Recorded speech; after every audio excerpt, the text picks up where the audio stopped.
जिनेंद्र बंधुओं, सभी को सादर जय जिनेंद्र। आप लोगों तक मेरी आवाज आ रही है? आइए हम कक्षा प्रारंभ करते हैं। ओम नमः सिद्धेभ्यः। ओम नमः सिद्धेभ्यः। ओम नमः सिद्धेभ्यः। नमो अरिहन्ताणं, नमो सिद्धाणं, नमो आयर्याणं, नमो वज्रायाणं, नमो लोये सौवसाहुणम्। मोक्षमार्गस्य नेतारं, भेत्तारं कर्म भूभृतां, ज्ञातारं विश्वतत्त्वानां, वन्दे तद्गुणलब्धये। बोलिए पंच परमेष्ठि भगवान की जय। द्वादशांगमयी जिनवाणी माता की जय। आचार्य भगवंत उमा स्वामी महाराज की जय। आचार्य श्री क्षट विद्या सागर जी महाराज की जय। पूज्य गुरुदेव मुनि पुंगव श्री सुधा सागर जी महाराज की जय। अढ़ाई द्वीप संबंधी समस्त मुनि राजों की जय। अहिंसा मई जैन धर्म की जय। हम सभी लोग तत्वार्थ सूत्र जी का स्वाध्याय कर रहे हैं। यह ग्रंथ आचार्य भगवंत उमा स्वामी महाराज द्वारा लिखा गया है और इसके पहले अध्याय में कल हम सभी लोगों ने अध्ययन किया था कि जो प्रमाण होते हैं, प्रमाण के 5 भेद कौन कौन से हैं वो उन्होंने बताए। सबसे पहले तो सम्यक ज्ञान के बारे में बताया कि सम्यक ज्ञान जो है वो 5 प्रकार का है और वही प्रमाण रूप है। एक हमने सूत्र पढ़ा था तत्प्रमाणे। तत्प्रमाणे का अर्थ क्या था? तत्प्रमाणे का अर्थ था कि वह जो सम्यक ज्ञान जो है 5 प्रकार का, वह सम्यक ज्ञान ही कैसा है? वह सम्यक ज्ञान ही प्रमाण रूप में है। इसका मतलब कि जो मति, श्रुत, अवधि, मनापर्य और केवल ज्ञान है, यही प्रमाण रूप है। और ये भी 2 प्रकार के हो जाते हैं। तो एक हमने सूत्र पढ़ा था कल कि आद्य परोक्षम, मतलब आदि के जो 2 ज्ञान है, आदि मतलब प्रारंभ के, आदि का मतलब होता है प्रारंभ के। प्रारंभ के जो 2 ज्ञान हैं वे 2 ज्ञान परोक्ष रूप में है। मतलब जब हमने सूत्र पढ़ा था मति श्रुतावधि मनः पर्याय केवलानि ज्ञानम, इस सूत्र को पढ़ते समय जो सबसे पहले 2 उच्चारण किए गए थे, उन 2 से लेना है मति और श्रुत को। मति और श्रुत सबसे पहले उच्चारित किए गए, इसलिए उन 2 को लेना है परोक्ष में। तो यहाँ पर जो हमने सूत्र पढ़ा था, आइए हम उस सूत्र को एक बार देख लेते हैं। यहाँ पर स्क्रीन शेयर के माध्यम से आपके सामने ये पुस्तक ग्रंथ का पीडीएफ आ रहा है।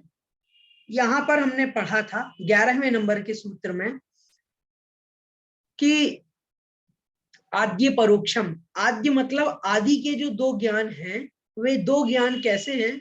वे 2 ज्ञान परोक्ष रूप में। अब परोक्ष में हमने आदि के 2 ज्ञान ही क्यों लिए? तो यहाँ पर आप देखेंगे जो आद्य परोक्षम है ये द्विवचन है। कैसा है यह द्विवचन है। इस कारण से यहाँ पर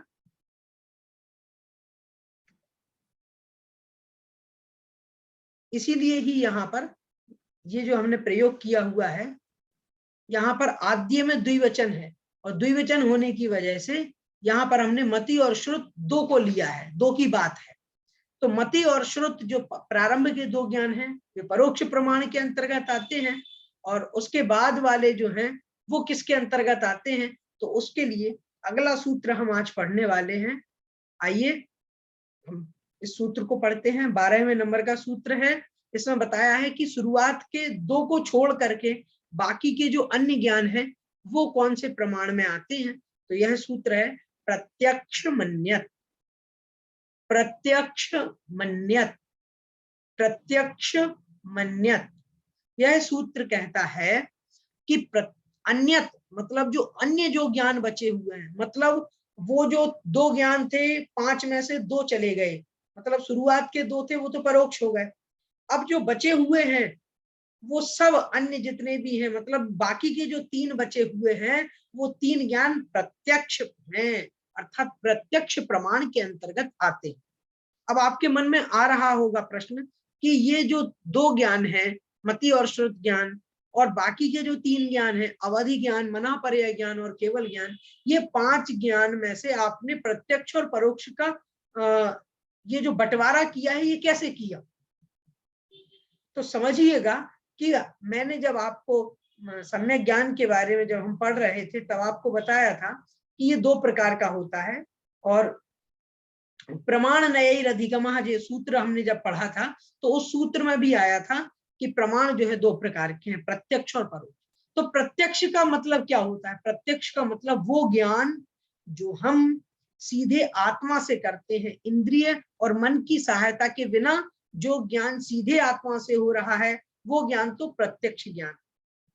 और यदि कोई ज्ञान ऐसा है जो इंद्रिय और मन की सहायता से हो रहा है, उसको हम परोक्ष ज्ञान के अंतर्गत लेंगे। मतलब ये कि हम जो कुछ भी ज्ञान जानते हैं अभी वर्तमान में, कैसे जानते हैं? हम इंद्रिय और मन की सहायता से जानते हैं।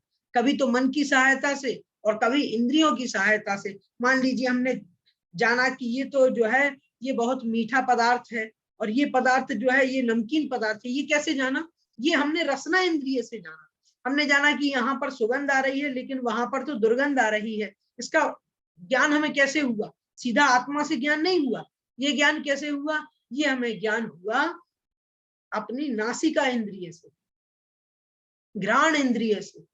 ऐसे ही हमने किसी आवाज को सुना, हमने कहा ये आवाज तो मेरे पिताजी की लगती है। या कभी कभी ऐसा होता है, हम आवाज सुन करके बता देते हैं, लगता है कि वो व्यक्ति आ चुका है। या आवाज सुन करके हम कह देते हैं हमारी गाड़ी आ चुकी है। तो ये जो आवाज सुन करके हम पहचान रहे हैं, ये सीधा आत्मा से नहीं पहचान रहे। ये कैसे पहचान रहे हैं? ये पहचान रहे हैं हम अपने कर्ण इंद्रिय से, कानों से। ऐसे ही मन से कोई ज्ञान कर लिया जाता है। मान लीजिए अभी जैसे मान लीजिए 7:08 हो चुके हैं। अब हमें याद आ गया, अरे इस समय ना वो वाला सीरियल आ रहा होगा टीवी पर। क्यों? ये कैसे पता चल गया? अरे ये तो मन से जान लिया, क्योंकि ये सीरियल का समय 7 बजे से है, तो 7:09 हो गए हैं, 8 हो गए, इसका मतलब अभी वही सीरियल आ रहा होगा। ये जो है ये हमने कैसे जाना? ये अपने मन से, दिमाग लगा करके, जो कहते हैं ना सोच करके। तो सोच करके मतलब आत्मा से नहीं जाना, ये जाना है हमने मन से। तो मन की सहायता से अगर हम कोई जानता तो आत्मा ही है, इंद्रियां नहीं जानती। अगर इंद्रियां जानती होती तो फिर जो व्यक्ति मृत है, मरा हुआ है, जिसकी मृत्यु हो चुकी है, फिर उसकी इंद्रियां भी ज्ञान करती, लेकिन उसकी इंद्रियां फिर ज्ञान नहीं कर पाती है, क्योंकि आत्मा नहीं है। ज्ञान तो आत्मा में ही हो रहा है, लेकिन सहायता किसकी ले रहा है? यदि किसी की सहायता ले रहा है तो समझ जाइएगा कि अभी वो ज्ञान प्रत्यक्ष ज्ञान नहीं है, वो परोक्ष ज्ञान है। और यदि सहायता नहीं ले रहा है, सीधा आत्मा से ही ज्ञान हो रहा है, तो जान लीजिए कि वह ज्ञान कैसा है? वह प्रत्यक्ष ज्ञान है। जैसे कोई व्यक्ति बैसाखी का सहारा लेकर के चल रहा है, व्हील चेयर का सहारा लेकर के चल रहा है, तो समझ जाइए कि यह व्यक्ति जो है सामान्य व्यक्ति नहीं है, दिव्यांग है। और यदि कोई व्यक्ति अपने पैरों से चल रहा है, तो समझ जाते हैं हम कि इसके पैर ठीक है, मतलब ये सामान्य व्यक्ति है। तो इस प्रकार से यहाँ पर भी हमें ध्यान रखना है कि कौन सा ज्ञान इंद्रिय मन की सहायता से होता है और कौन सा ज्ञान इंद्रिय मन की सहायता से नहीं होता है।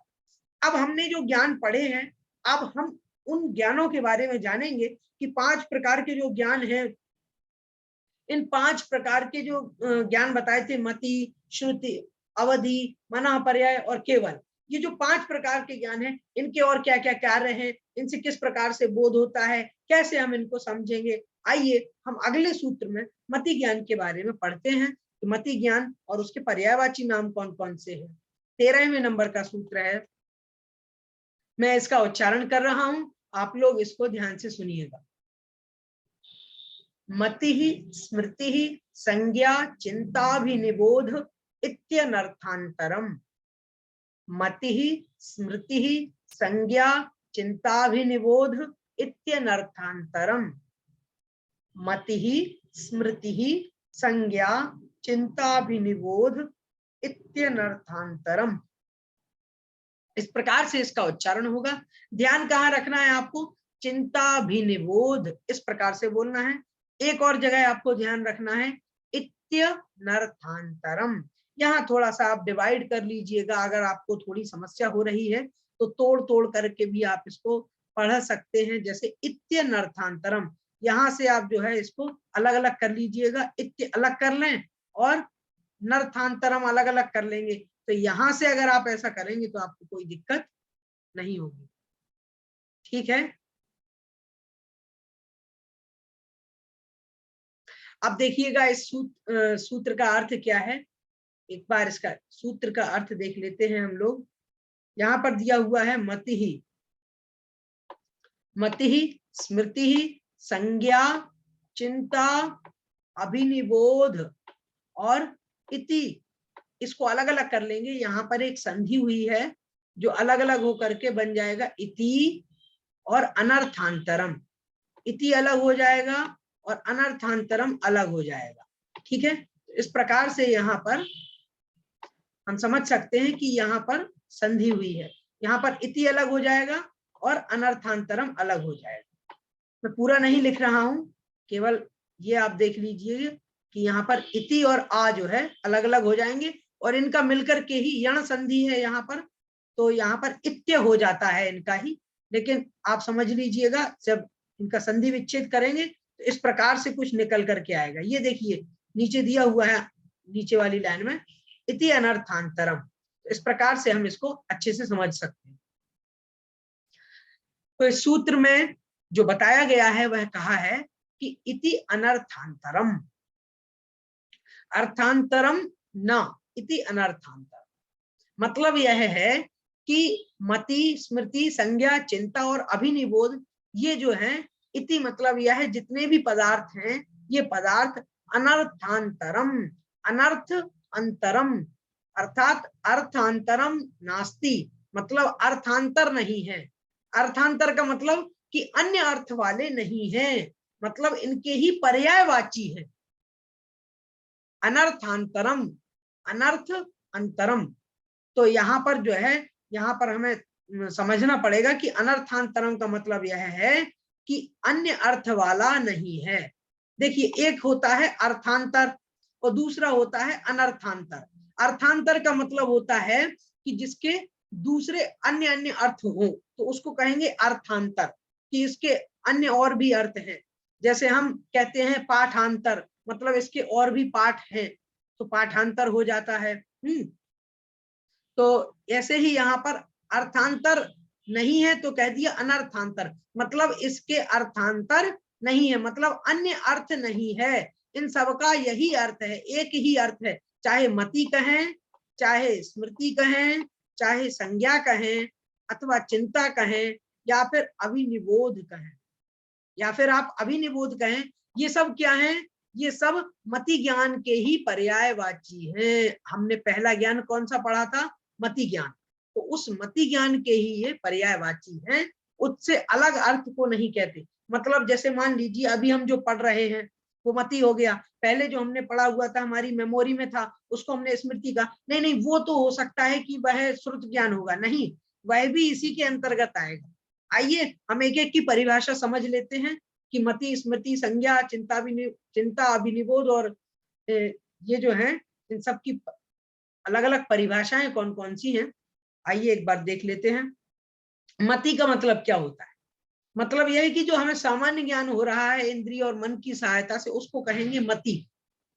ठीक है, जैसे हमने किसी चीज को जान लिया कि भाई ये तो पेन है, या ये कॉपी है, ये नोटबुक है, तो इस प्रकार से जो हमें ज्ञान हुआ है उसको क्या कहेंगे? उसको कहेंगे मति। मतलब अभी हमने तुरंत जो जाना है उसको हम क्या कहेंगे? मति कहेंगे। जैसे मान लीजिए हमने समझ लिया कि ये जो है ये क्या है? ये तो एक खिलौना है, कोई सामान रखा हुआ है, हमने देख कर ये कहा ये तो एक खिलौना है। तो खिलौना जो हमें ज्ञान हुआ है वो देख करके हुआ है, मन से हुआ है, इंद्रिय से हुआ है, उसको कह देंगे हम मति।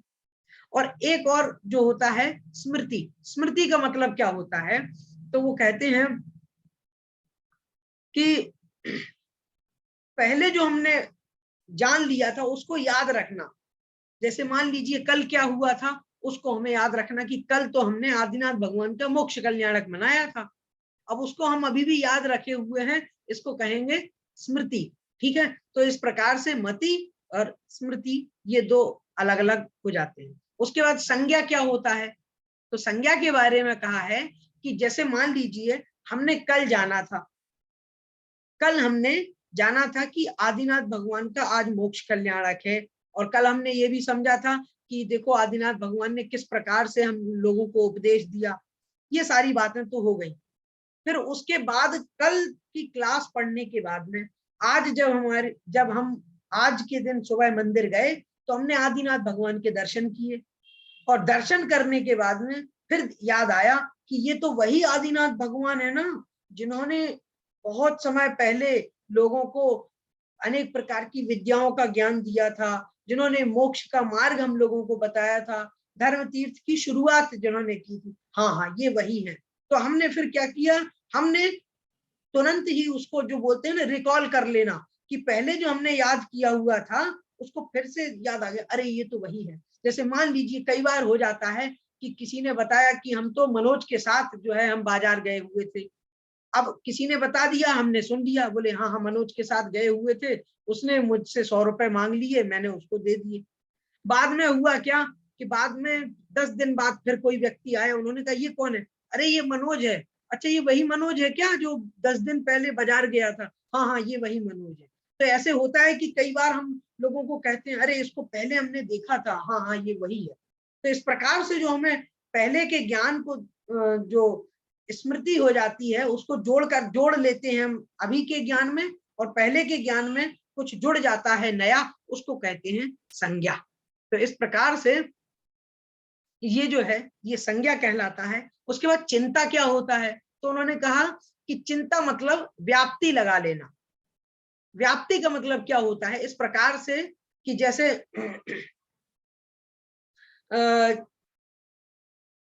समझने के दृष्टिकोण से समझें कि जैसे यहाँ पर एक उदाहरण दिया हुआ है कि जहां जहां धुआं होता है वहां वहां अग्नि जरूर होती है।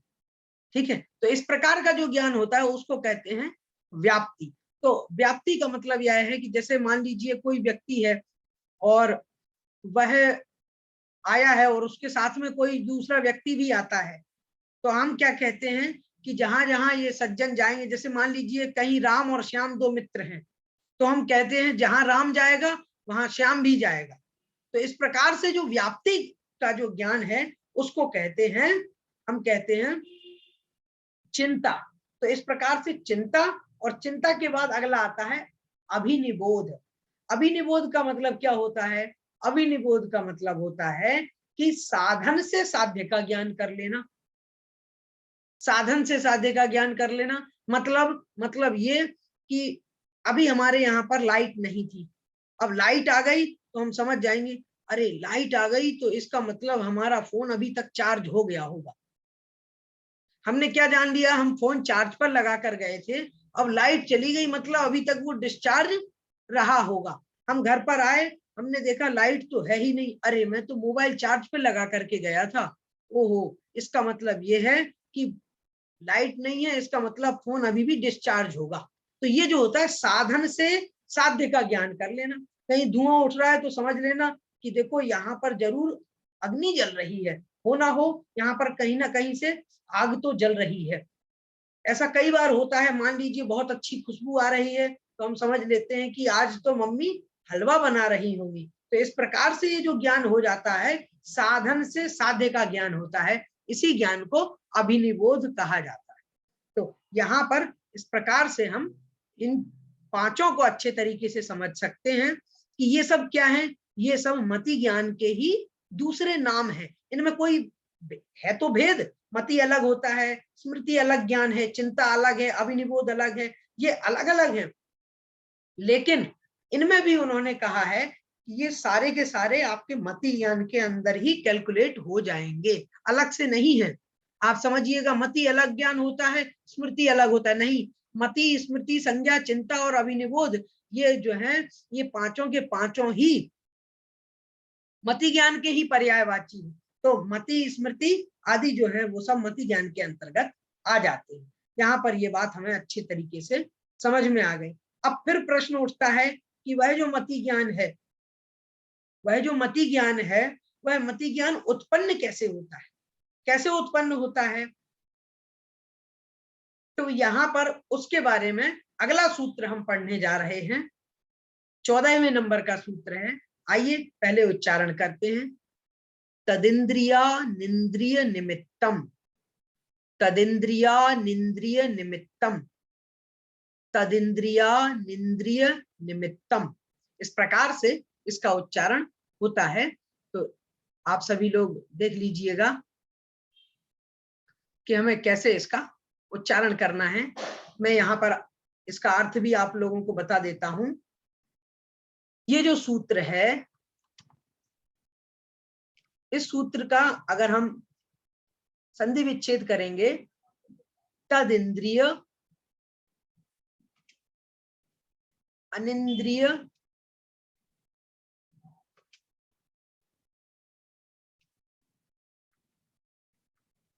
इस प्रकार से इसका विच्छेद हो जाता है। आप लोगों को ये टेक्स्ट दिख रहा होगा, यहाँ पर मैंने संधि विच्छेद किया हुआ है, स्क्रीन पर आप देखेंगे तो तत् इंद्रिय, तत् मतलब वह जो मति ज्ञान होता है।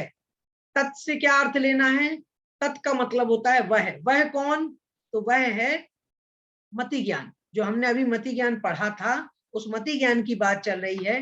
तत् मतलब वह जो मति ज्ञान है, तत् से अर्थ लेना है मति ज्ञान का, ठीक है। तो वो जो मति ज्ञान है, वो मति ज्ञान कैसा है, इंद्रिय। इंद्रिय मतलब पांचों इंद्रियों से। और कैसे होता है, तो कहा है अनिंद्रिय, अनिंद्रिय के निमित्त से होता है और इंद्रिय के निमित्त से होता है। इंद्रिय मतलब पांचों इंद्रियां, स्पर्शन रसना घ्राण चक्षु और कर्ण, ठीक है। तो इन पांचों इंद्रियों से वह मति ज्ञान होता है और अनिंद्रिय से होता है। अब अनिंद्रिय क्या है, आप लोग सोच रहे होंगे, अनिंद्रिय आचार्यों ने कहा है मन, मन को ही अनिंद्रिय कहा है। इसको कहीं कहीं छठवां इंद्रिय भी कहा है मन को। तो यहाँ पर अनिंद्रिय से मन का अर्थ लेना है। तो मतलब यह है कि मति ज्ञान कहाँ से उत्पन्न होता है, मति ज्ञान होता है इंद्रियों से। कितनी इंद्रियां हैं, पांच इंद्रियां हैं। कितनी इंद्रियां हैं, पांच। और अनिंद्रिय मतलब मन, तो मन कितना है, मन एक है। कितना है, एक है। तो पांच और एक छह, इन छह कारणों से मति ज्ञान उत्पन्न होता है। इस प्रकार से आप समझ सकते हैं कि मति ज्ञान की उत्पत्ति के कारण कितने हैं, कितने कारण हैं, छह कारण हैं। तो छह कारण किसके बताए हैं, मति ज्ञान की उत्पत्ति के इन्होंने छह कारण बताए। ये सूत्र का अर्थ ज्यादा विशेष नहीं है, इसलिए हम अगले सूत्र की ओर बढ़ते हैं। अगला सूत्र, इसमें मति ज्ञान के भेद बताए गए हैं। मति ज्ञान कैसे होता है उसके भेद बहुत अच्छे तरीके से समझाए गए हैं। आइए हम इस सूत्र को पढ़ते हैं। 15वें नंबर का सूत्र, अवग्रहे हावाय धारणा, अवग्रहे हावाय धारणा, अवग्रहे हावाय धारणा। इसका उच्चारण जब आप करेंगे तो थोड़ा सा ध्यान रखिए, अलग अलग, वैसे आप बोलेंगे एक साथ तो उच्चारण में समस्या हो सकती है, अलग अलग करके बोलेंगे तो थोड़ा ठीक रहेगा। अवग्रहे हावाय धारणा, अवग्रहे हावाय धारणा। तो इस प्रकार से आप समझ सकते हैं कि मति ज्ञान के भेद यहाँ पर बताए गए हैं सूत्र में। इसका हम संधि विच्छेद कर लेते हैं सूत्र का। मैं आपको बता देता हूं इसमें कहां कहां संधि है। सबसे पहले तो अवग्रहे, अवग्रह और ईहा,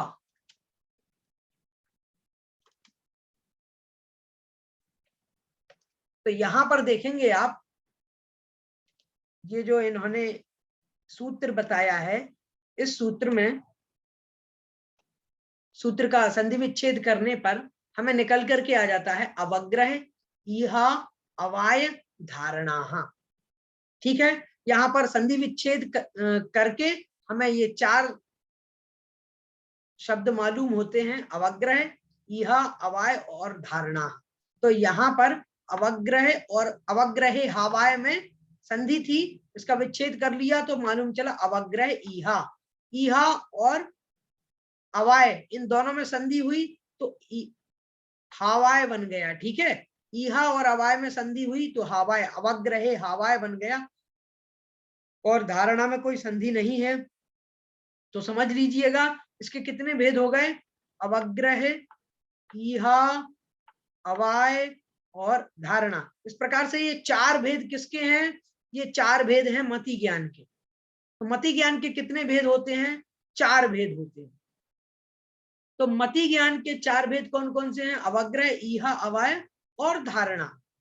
अब इनकी हम क्रमशः परिभाषा जान लेते हैं। अवग्रह किसे कहते हैं, ईहा किसे कहते हैं, अवाय किसे कहते हैं और धारणा किसे कहते हैं। सबसे पहले तो जब ज्ञान किसी भी चीज का हमें ज्ञान होता है, मान लीजिए ये पेन है हमारे पास, ये पेन है और हमें इसका ज्ञान करना है।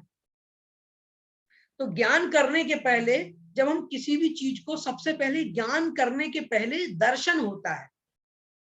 दर्शन अर्थात कि किसी भी चीज का हमें ज्ञान करना है तो सबसे पहले तो होगा दर्शन, उसके बाद फिर ज्ञान होगा। तो दर्शन कैसे होता है, जैसे मान लीजिए हमने देखा कुछ है, हमने देखा कि कुछ है। अब कुछ है तो ये क्या हुआ, ये हो गया सामान्य रूप से जो ज्ञान होने के पहले जो सूक्ष्म अवलोकन होता है, सामान्य अवलोकन, सामान्य देखना टाइप का होता है, उसको कहते हैं दर्शन। तो पहले दर्शन हुआ, इसका क्या हुआ कि कुछ है, कुछ है के बाद में फिर हमने देखा अरे ये कुछ नीला नीला सा है, हमने देखा ये कुछ नीला सा है। तो अब ये नीला सा हमने देख तो लिया, देखने के बाद में फिर लगा कुछ नीला सा है, तो फिर हमने क्या जाना, हमने जाना कि ये हो गया अवग्रह, अवग्रह हुआ। उसके बाद में फिर हमने जाना, हमने फिर बाद में हमारे मन में इच्छा हुई, क्या इच्छा हुई कि अरे पता तो करें नीला सा तो है लेकिन है क्या, पेन है, पेंसिल है क्या ये। फिर हमने जो गौर से देखा और फिर हमने पता किया नहीं इसमें तो एक रिफिल भी है, हाँ ये लिखने के काम का है, मतलब ये पेन है। तो ये हो गया अवाय। और फिर हमने पक्का कर लिया, मतलब इस तरीके का क्या होता है, ये तो पेन ही होता है, हाँ ये क्या है, ये पेन है। तो इस प्रकार का हमें जो ज्ञान हुआ है ना, इसको कहेंगे धारणा। तो हमने पक्का कर लिया, मन में पक्का कर लिया, हाँ ये पेन ही है। अब कभी भूलेंगे नहीं, भले भूल भी सकते हैं आगे चल के, लेकिन पक्का हो गया जब ज्ञान हो गया, नहीं ये तो पेन है। बाद में भूल जाए तो वो बात अलग है, लेकिन इस समय हमें याद है हाँ हाँ ये तो पेन ही है। ये क्या हो गया, ये हो गया धारणा। तो अब मैं आपको फिर से समझा देता हूँ, यहाँ की परिभाषाएं आप देखेंगे तो परिभाषाएं भी देख लीजिएगा। यहाँ परिभाषाएं बहुत सटीक दी हुई है। जैसे दर्शन को बताया है इन्होंने, वस्तु की सत्ता मात्र का ग्रहण करना, कि है, सत्ता मतलब है, उसका अस्तित्व मात्र का पता चल गया। सामान्य अवलोकन मात्र हमने कर लिया, दर्शन माने देख मात्र लिया, उसको दर्शन कहेंगे। अब ये विषय इतना सूक्ष्म होता है कि उदाहरण से अपन समझ नहीं सकते, कि कोई उदाहरण दें ये समझने लायक चीज नहीं है। इसको तो आप, हम और आप समझ सकते हैं, और हो सकता है कि समझ में नहीं भी आए, लेकिन फिर भी बहुत सूक्ष्म विषय है। क्योंकि कई बार क्या होता है, हम देखते ही समझ जाते हैं ये तो वो है, हो जाता है, इतना हमारा अभ्यास हो चुका है इन सारी चीजों को देखने का कि हम तुरंत समझ जाते हैं। तो ये जो है यहाँ हमें पता नहीं चल पाता, लेकिन कोई भी ज्ञान जब होता है तो ज्ञान के पहले, सबसे पहले होता है दर्शन।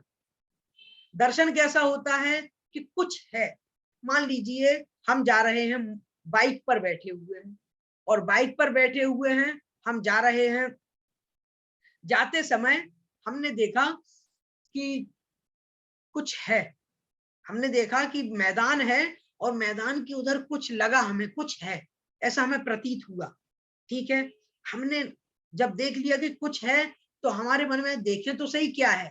जब ये कुछ है का भाव आया कि कुछ है, केवल इतना ही देखा, ये तो हो जाएगा दर्शन। और फिर हमने देखा कुछ सफेद सा है, ठीक है, तो हमने सफेद रूप को जान लिया, ये क्या है, कुछ सफेद सफेद सा लग रहा है, अरे भाई कुछ है, कुछ सफेद है ये, तो सफेद ये जान लिया, इसको कहेंगे अवग्रह। कि दर्शन के बाद जो शुक्ल कृष्ण आदि रूप से विशेष ज्ञान हुआ, उसको अवग्रह कहेंगे। अब देखने के बाद में फिर मन में विचार आया कि विशेष इसके बारे में जाने तो सही, आखिर ये सफेद सफेद है क्या। तो उस मन में जो हमारी जिज्ञासा उत्पन्न हुई, मन में एक प्रकार का क्यूरियोसिटी होती है, उसको कहेंगे ईहा।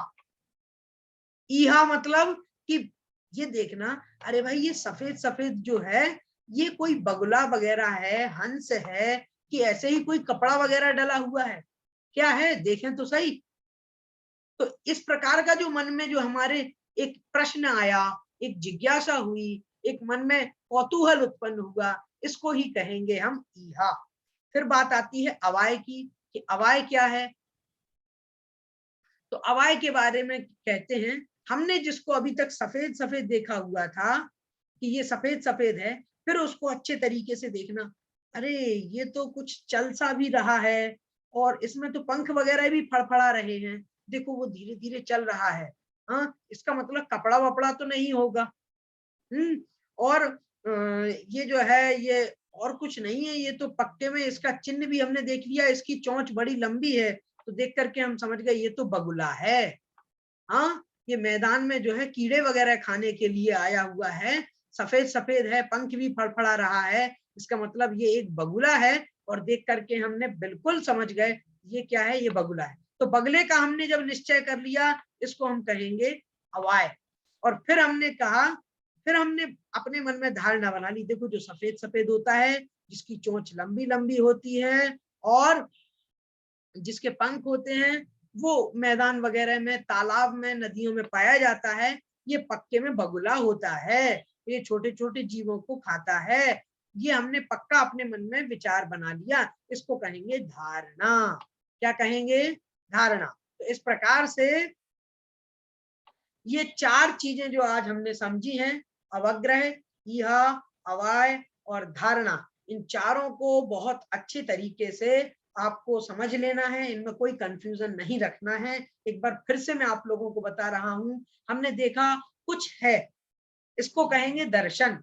फिर लगा कुछ सफेद सा है, सामान्य ज्ञान हुआ कि सफेद है, काला है, पीला है, नीला है, इसको क्या कहेंगे, इसको कहेंगे हम अवग्रह। फिर हमें मन में एक विशेष इच्छा हुई, अरे भाई देखें तो सही ये सफेद सफेद है क्या। तो ये जो मन में इच्छा हुई है, जानने की इच्छा हुई है, उसको कहेंगे ईहा।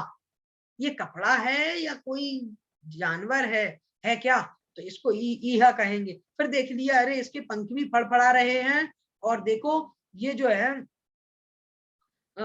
इसमें तो उड़ भी रहा है, बीच बीच में लंबी चोंच भी है, चोंच भी ऐसे ऐसे कर रहा है, इसका मतलब ये पक्के में ये बगुला है, तो ये अवाय हो गया। और फिर हमने धारणा बना ली, इस प्रकार का ये जो प्राणी होता है ना, इसको कहते हैं बगुला। इस प्रकार से ये जो ज्ञान होता है, ये मति ज्ञान होता है। ये सारी बातें हमें क्यों बताई जा रही हैं, इसलिए क्योंकि हम समझ सकें कि मति ज्ञान ऐसा होता है, मति ज्ञान के स्वरूप को हम अच्छे तरीके से समझ सकें। तो यहाँ पर इस वाले सूत्र में हम लोगों ने यह पढ़ा कि मति ज्ञान चार प्रकार से होता है, बिल्कुल एक प्रोसेस चलती है। हम लोग तो जान लेते हैं भाई ये पेन है, ये कॉपी है, ये पेंसिल है, ये तो हम सामान्य रूप से जानते हैं, लेकिन उसकी भी एक प्रोसेस चलती है, एक क्रिया होती है। पहले केवल देखते हैं, फिर उसका रंग देखते हैं, रंग देखने के बाद मन में एक इच्छा होती है तुरंत, फिर उसके बाद और अच्छे से देखते हैं, फिर देखने के बाद फिर देखते हैं ये तो पेन है, फिर और उसमें धारणा कर लेते हैं, मतलब ये पक्का पेन इस प्रकार का ही होता है। अब मन में एक जो बन जाता है, एक प्रकार से स्कीमा बन जाता है, एक धारणा बन जाती है, उसको कहते हैं धारणा। पक्का कर लिया, ऐसा पेन होता है, ऐसा पेंसिल होता है, ऐसा कुछ भी सामान है, ये मोबाइल होता है, इस प्रकार से हम उसको जान सकते हैं और अच्छे तरीके से समझ सकते हैं। अब आप कहेंगे आपने ये तो बता दिया, आपने यह तो हमें बता दिया कि अवग्रह, ईहा, अवाय, धारणा, इस प्रकार से ये मति ज्ञान होता है, लेकिन ये किन किन पदार्थों में होता है, कौन कौन से पदार्थ हैं जिन पदार्थों को अवग्रह, ईहा, अवाय और धारणा के द्वारा हम जान सकते हैं। तो उसके लिए अगला एक सूत्र आज हम पढ़ने वाले हैं, जिसका 16वें नंबर का सूत्र है, स्क्रीन पर आप लोग देख रहे होंगे। मैं इसका उच्चारण आप लोगों को बता देता हूं और इसका आपको संधि विच्छेद करके बता दूंगा इसका, और यदि समय रहेगा तो हम इसका अर्थ देखेंगे, नहीं तो समय नहीं है इसलिए हम अर्थ नहीं देख करके केवल इसके सामान्य रूप से जो हमें इसका उच्चारण है, संधि विच्छेद है, वो देख लेते हैं। आइए इसका उच्चारण करेंगे। बहु बहुविध क्षिप्रा निःसृता नुक्त ध्रुवाणाम सेतराणाम। उच्चारण कैसे करना है, मैं बिल्कुल तोड़ तोड़ करके उच्चारण कर रहा हूं, सुनिएगा। बहु बहुविध क्षिप्रा निःसृता नुक्त ध्रुवाणाम सेतराणाम। समझ में आया? अब देखो मैं एक बार फिर से उच्चारण करता हूं, एक साथ कर रहा हूं। बहु बहुविध क्षिप्रा निःसृता नुक्त ध्रुवाणाम सेतराणाम। एक बार और उच्चारण कर रहा हूं, सुनिएगा। बहु बहुविध क्षिप्रा निःसृता नुक्त ध्रुवाणाम सेतराणाम। एक बार यहाँ पर अच्छे से आप लोग देख लीजिएगा, यहाँ पर बहु बहुविध, इसको अलग अलग पढ़ेंगे। क्षिप्रा निःसृता, यहाँ तक अलग अलग पढ़िए। फिर नुक्त ध्रुवाणाम, ये ध्रुव जो है ये संयुक्त अक्षर है। कौन सा है? ये संयुक्त अक्षर है। इसमें जो है वर्ण जो है एक दूसरे से मिले हुए हैं, धा और रा मिला हुआ है, प्लस है, इसलिए ध्रुव। धा और रा मिला है तो ध्रा हो गया। हाँ, तो धा और रा मिल करके ध्रुव बना है, तो इसलिए यहाँ पर संयुक्त है। और इसके पहले वाला जो ता है, इसमें छोटा आ की मात्रा लगी हुई है, इसलिए इसको जोड़ना है। नुक्त ध्रुवाणाम नहीं बोलना है, आपको बोलना है नुक्त ध्रुवाणाम। कैसे बोलना है? नुक्त ध्रुवाणाम। फिर कहना है सेतराणाम। तो इसका उच्चारण कैसे करना है ध्यान रखिएगा। बहु बहुविध क्षिप्रा निःसृता नुक्त ध्रुवाणाम सेतराणाम। ठीक है, यहाँ पर थोड़ा सा आपको ध्यान रखना है, कहाँ अलग अलग करना है। बहु बहुविध, फिर क्षिप्रा निःसृता, क्षिप्रा अलग कर लीजिए, फिर निःसृता अलग कर लीजिए, फिर नुक्त ध्रुवाणाम अलग कर लीजिए, और सेतराणाम अलग कर लीजिए। इस प्रकार से अलग अलग करके आप आराम से इसका उच्चारण कर पाएंगे। तो इसका अर्थ हम कल पढ़ेंगे, आज देख लेते हैं। यदि चैट बॉक्स में किसी का कोई प्रश्न है तो आप अभी पूछ सकते हैं, लगभग 2 मिनट का समय अभी हमारे पास में है। चैट बॉक्स में अथवा हैंड रेज करके, हाथ उठा करके आप कोई भी प्रश्न पूछ सकते हैं, यदि किसी को कोई प्रश्न है इस विषय से संबंधित। हमने अभी तक जो अभी पढ़ा हुआ है उसमें यदि किसी का कोई प्रश्न हो रहा है तो आप पूछ सकते हैं।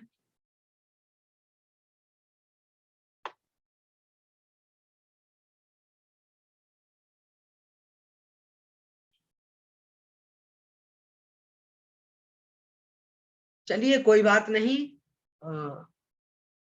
अभी कोई नहीं है, किसी ने हैंड रेज नहीं किया है।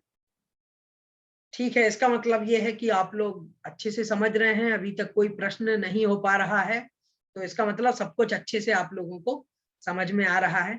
आइए हम जिनवाणी स्तुति करके और आज की कक्षा को यहीं, स्वाध्याय को यहीं समाप्त करते हैं।